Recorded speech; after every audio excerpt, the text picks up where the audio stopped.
Have you ever felt like you're living in a fake world, with fake people, where nothing seems real and everything feels like an illusion? Kind of like in the 1999 movie The Matrix, where people live in a computer-generated world without knowing it. Well, you're not too far off. You're not in a computer-simulated reality, you're in a human one. You are living in a world that's been carefully controlled by a system that manipulates what you see, hear, and believe. That simulated reality is called the white matrix.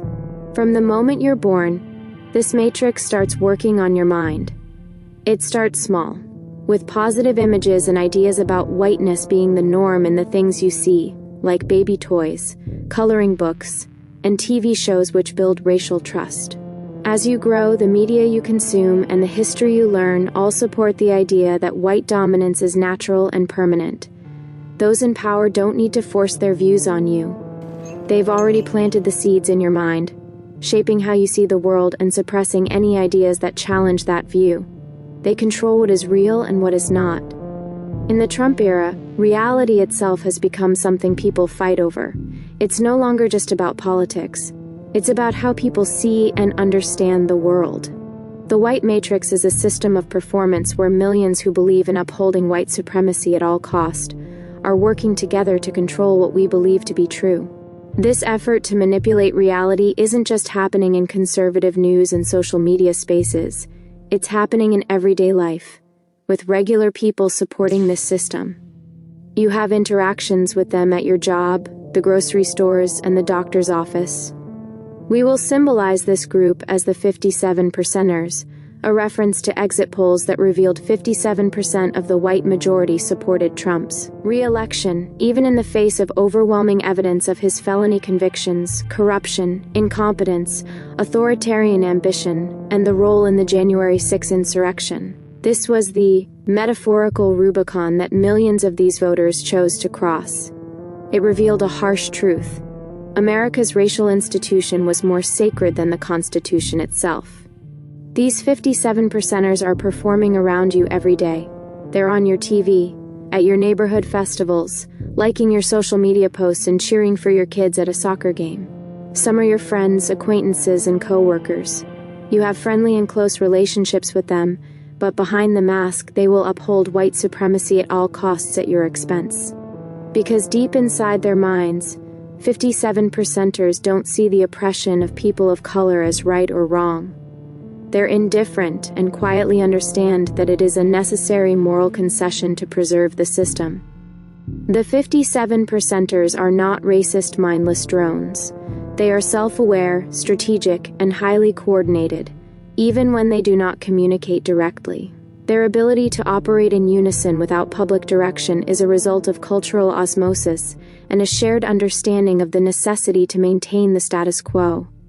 The power does not come from open declarations of white supremacy, but from their ability to manipulate perception. And controlling the narrative and making the world believe whatever they want it to believe is their greatest weapon. In the white matrix, many important roles are performed to maintain the illusion. This system runs on learned behaviors and cultural reinforcement. Some of these roles might be recognizable. The Christian actor uses religion to disguise harmful beliefs, especially around race.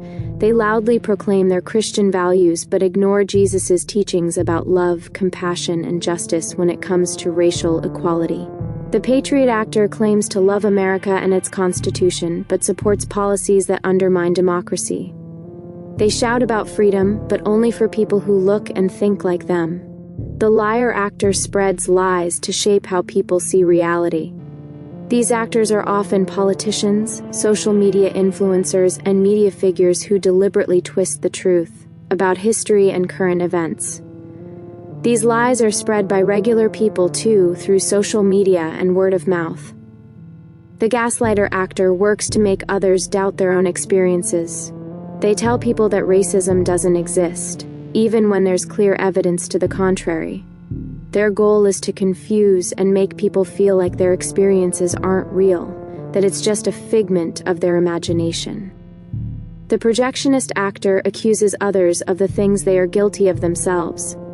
They flip the narrative by projecting their own bigotry, fear, or hostility onto the people pushing for justice.